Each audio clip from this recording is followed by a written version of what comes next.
just need a little bit more of your love.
네, 해사형 9일차 열문제 풀이 한번 해보도록 하겠습니다.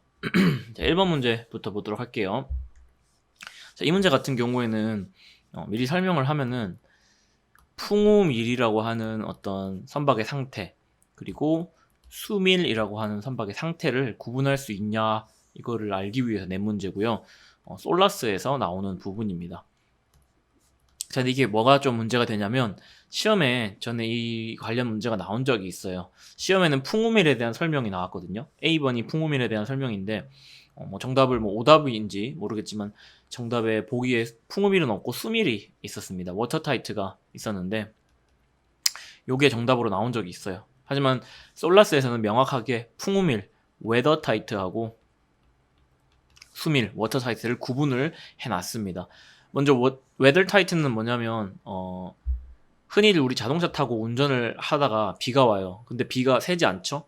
그래서 천우, 또 비라든지 뭐 안개라든지 이런 게 꼈을 때 물이 뭐 선박이라든지 차량 내로 들어오지 않는 상태, 이런 거를 이제 풍우밀 정도라고 보면 될 것 같고, 수밀은 말 그대로 물 안에, 이렇게 거대한 물방울 안에 만약에 자동차가 딱 들어갔다고 가정을 해요.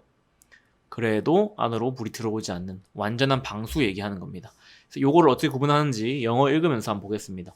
먼저 weather tight, 풍우밀에 대한 설명이 나오게 되고요. 이것은 의미한다, that을 의미를 하는데 in any case, 어떤 경우에라도, in any case가 아니죠. in any sea conditions, 어떤 해상 상태에서도 waters, 물이 will not penetrate, 요게 키워드가 되겠습니다. penetrate 하면은 뭔가 침투해서 들어오는 건데 into ship, 선박으로 침입해 들어오지 않는 상태를 말하고, 그것을 풍우밀 weather tight라고 한다. 그 다음에 B번은 수밀이죠. 이것은 means 의미를 하는데 having scantling, 이것은 뭔가 선박의 구조라든지 치수 이런 거 얘기합니다. 그리고 arrangement, 설비 이런 것들을 얘기한다. 어떤 설비냐면, 어떤 치수나 어떤 설비냐면 꾸며줘요. capable of preventing, 방지하는 것이 가능한 설비나 치수를 말한다. 뭐를 방지를 하냐면 the passage of water, 물이 통과하는 것을, in any direction, 어떤 방향으로든, 즉 어떤 자동차라든지 선박이라든지 공간이 있을 때 물이 통과를 하지 못하도록 방지한다라는 거죠. under the head of water. 자, 요게 지금 수두 상태에서도 라고 나오는 거예요. 수두라고 돼 있는데 너무 복잡하게 생각하지 마시고, 자, 이렇게 완전히 물방울 안에 공간이 들어갔을 때 요 얘기를 하는 거라고 보면 되겠습니다. 그래서 head of water라고 하는 요 키워드를 하나 체크를 해두고요. 뒤에 부분은 넘어가도록 하겠습니다. 이렇게 해가지고 이것을 watertight, 수밀이라고 하고 정답이 3번이 됩니다. 자, 그 다음에 2번. 다음 괄호 안에 알맞은 말을 순서대로 고르시오. 먼저 해석을 읽어보고 연결하면 되겠죠? 양면이니까 heave가 될 것이고요. You must heave up. 근데 여기 밑에 heaving 같은 경우는 문법적으로 must 다음에 올 수 없는 명사기 때문에 동명사죠, 얘는. 그래서 동사가 와야 되는 heave가 올 수밖에 없고요. 이거는 조금 문법을 물어보는데, 보통 해양경찰 이제 해사영어 시험에서는 거의 이렇게 문법을 물어보는 경우는 잘 없습니다. 자, 아무튼요, 넘어가고요. 그리고 조류가 순조래요. 그럼 순조라는 것은 선박이 향하고 있는 방향이랑 조류가 흐르는 방향이 일치하는 거니까 조류와 선박이 함께 가고 있다, with가 오면 되겠습니다. Tide is with you, 너와 함께 가고 있다. 그 다음에 역조면은 반대로 이렇게 거꾸로 거스르게 되는 거죠. 그래서 tide is against you, 너를 거스르고 있다, 즉 역조라는 말이 되겠습니다. 그 다음에 위험으로 향하고 있다 할 때 you are running into danger, 요건 뭐 통상적인 언어 표현으로 통으로 외우시면 좋을 것 같아요. 정답이 1번이 되고요. 3번. 콜레그 20조에서부터 이제 등화에 대한 얘기들이 이렇게 나오게 되는데, 선박의 등화라고 하는 건 결국에 야간이라든지 뭐 아니면은 조금 뭐 어두워졌다든지 이런 상황에서 불을 켜줘서 내가 어떤 상태인지를 알려주는 거라고 보시면 될 거예요. 근데 보통 이 등화를 언제 켜냐 얘기를 할 때 뭐라고 얘기하냐면, 해질녘부터 해가 이렇게 지는 거예요. 해질녘부터 해 뜰 때, 요 사이에 어두운 야간을 말을 하는 거죠. 근데 뭐 요거를 이제 해지는 것을 일몰이라고 해서 sunset 이렇게 얘기를 하는 거고요. 그리고 해 뜨는 거 일출이라고 해가지고 sunrise 이렇게 얘기를 합니다. 그래서 the rule concerning light 등화에 관련된 이 규정은 shall be complied with 준수되어야 된다. 언제부터 언제까지? 해질녘부터 해 뜰 때까지, sunset부터 sunrise까지. 자, 이 다음에 지금 여기에는 안 나와 있는데 뭐라고 나오냐면 꼭 해질녘이나 아니면은 해 뜰 때 요 사이가 아니더라도, 즉 야간이 아니더라도 만약에 시정에 혹은 뭔가 선박을 구별을 하는 데에 어려움이 있다면은 등화를 켤 수 있다. 이런 말이 나오게 됩니다. 자, 넘어가도록 하고요. 자, 4번 볼게요. 콜레그 규정이고요. 선박의 조종 및 경고 신호에 대한 내용이다. 이 내용이 무슨 내용이 나오게 되냐면 어떤 선박이 이렇게 있어요. 근데 꽤 큰 선박이었나 봐요. 그래서 기적 신호를 앞뒤로 2개를 갖추고 있었던 거예요. 얘도 뿌 하고 소리를 낼 수 있고 얘도 뿌 하고 소리를 낼 수 있는데 지금 요 두 기적 신호 간의 간격이 100m를 초과를 한 겁니다. 100m 넘게 이렇게 둘이 거리를 두고 떨어져 있으면은 이럴 때는 한 개만 써라 이 얘기를 해요. 2개 동시에 사용을 하지 말아라. 왜냐면은 이 음향 신호라고 하는 게 회절이 커요. 뭐 전파랑 다르게 회절이 커서 방향을 좀 헷갈릴 수가 있어요. 저기서 나고 있는 건지 저기서 나고 있는 건지 이런 게 이제 혼란스러울 수 있기 때문에 그런 거를 방지하고자 하나만 쓰라고 하는 거고, 2개를 또 같이 쓰게 되면은 장음하고 한 번 쉬고 장음하려고 했는데 앞에서 단음을 뭐 올려버린다든지 장음을 또 올려버린다든지 해서 요 간격이 좀 모호해질 수 있기 때문에 이런 경우에 하나만 써라 이런 말이 나옵니다. 그 부분 볼게요. 만약에 휘슬, 기적이 are fitted on a vessel, 선박에 설치가 되어 있는데 어떤 거리에? at a distance, 거리에서 apart, 떨어진 채 of more than 100 meters, 100m. 그러면 여기서부터 이제 시작됩니다. one whistle. 요거 중요하겠죠? 아까 100m도 중요하겠지만 이것도 중요합니다. one whistle only. 오직 하나의 기적만이 shall be used, 사용돼야 된다. 조종이라든지 경고의 신호를 giving, 주기 위해서. 정답이 1번 되겠습니다. 자, 그 다음에 5번. 이 부분 5번 풀어보기 전에 선박의 복원력이라는 걸 한번 볼게요. 뭐 복원성 이렇게도 얘기를 하는데 얘를 영어로, 회사 영어에서는 stability 이렇게 얘기를 하죠. 어떤 거냐? 선박이 이렇게 바다에 있어요. 선박에 짐이 실려 있고 선박 자체도 철제고 이렇기 때문에 중력이 작용을 하겠죠. 무게가 있으니까. 그래서 배는 아래로 내려앉으려고 할 거예요. 그리고 그 무게 중심점을 우리가 지점, gravity라고 하겠습니다.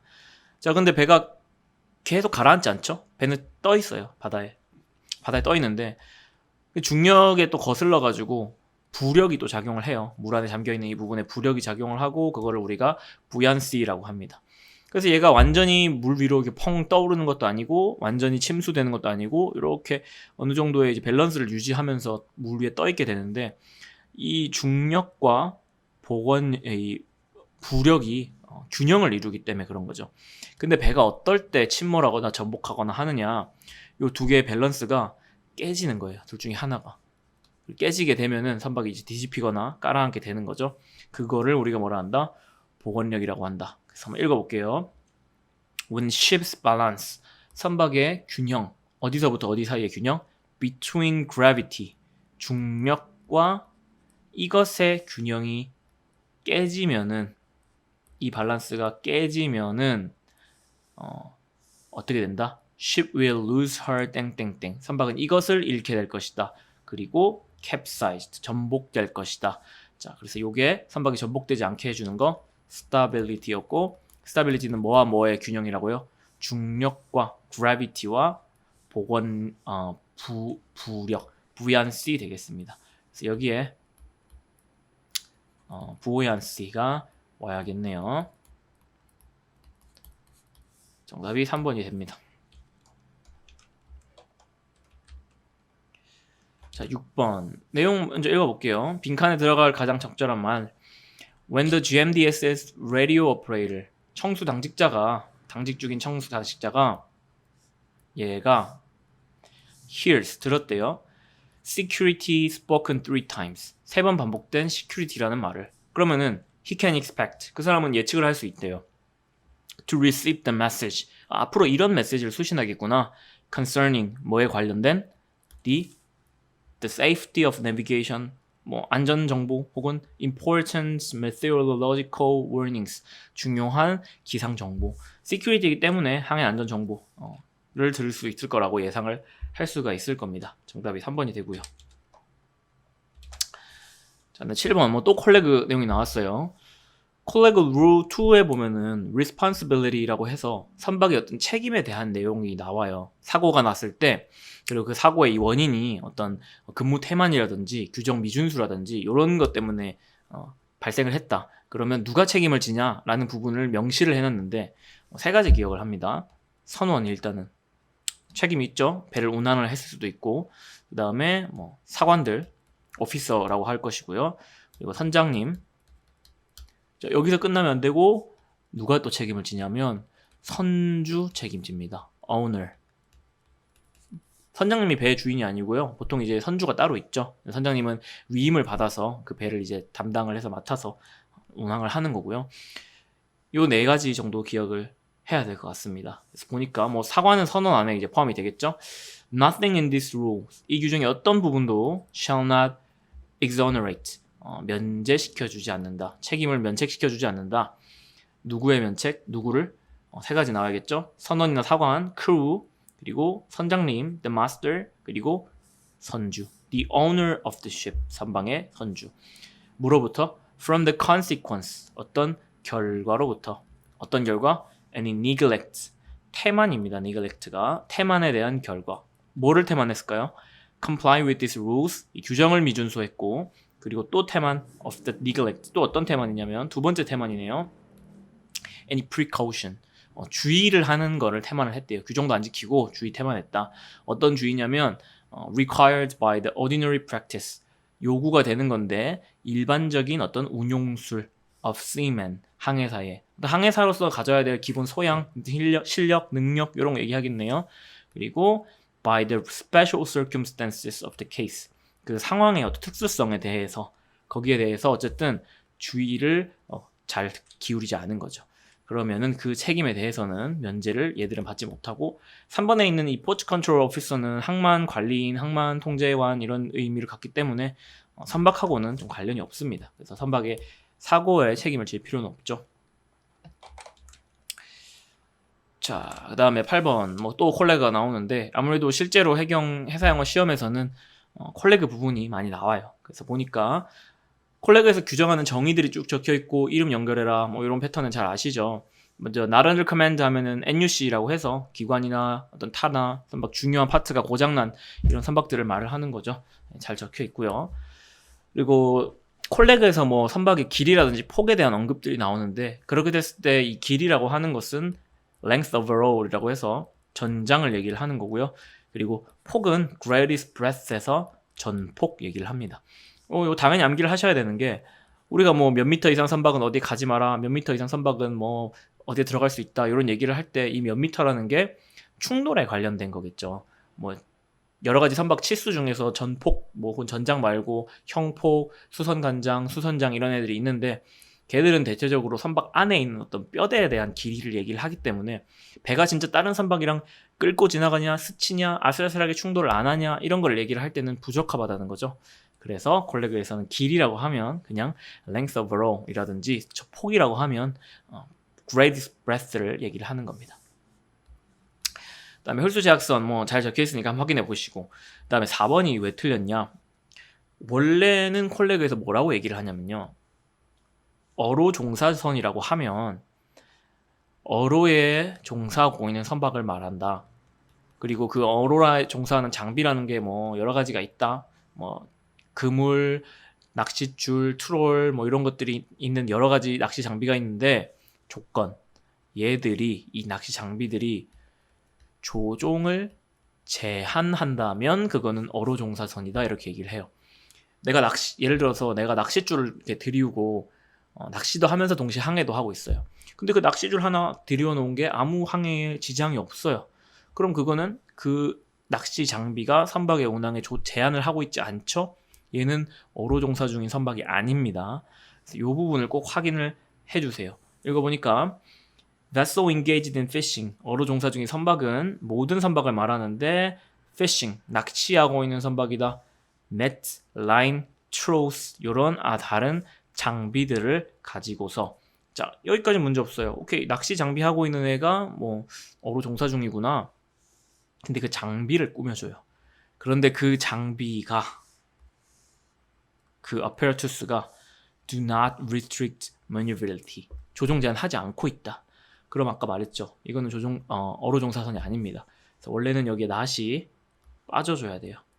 restrict maneuverability 조종 성능을 제한해야 됩니다. 그래야지 인정받을 수 있어요. 4번이고요. 자, 그 다음에 9번, 10번, 9번부터 봅니다. 우리가 마폴 파트에 보면은 어떤 오염이라든지 유류라든지 액체에 대한 부분을 많이 다뤄요. 거기 나오는 어떤 선박에 있는 액체들 중에서 sewage라고 해서 배에서 사용되는 오수들 있죠? 뭐 씻고 나오는 물, 밥하고 나오는 물, 화장실, 배수구에 나오는 물 이런 것들 다 sewage라고 얘기를 하는데 sewage의 특징은 생활과 관련이 있다는 거예요. 사람이 먹고 자고 의식주 이런 거랑 다 관련이 있기 때문에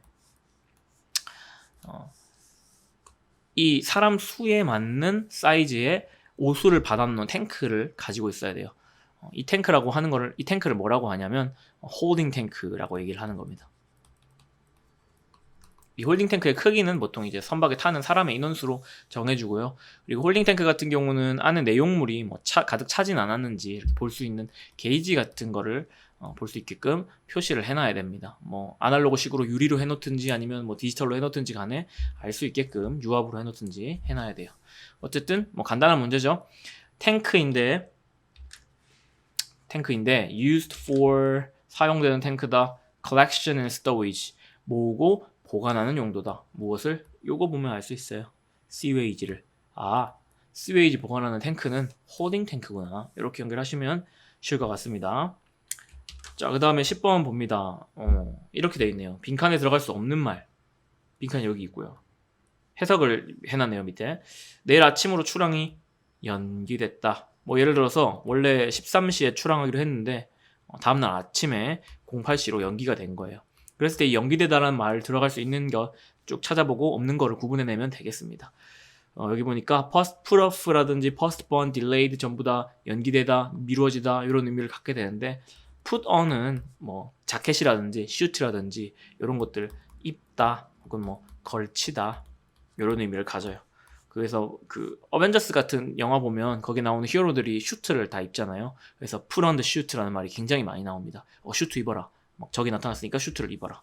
그래서 2번은 유일하게 관련이 없는 문장이기 때문에 틀렸고, 그래서 뭐 연기됐다, her departure, 출항이 언제까지? 내일 아침까지. 그래서 정답이 2번이 되겠습니다. 일단 해상은 여기까지 하도록 하고요. 수고하셨습니다.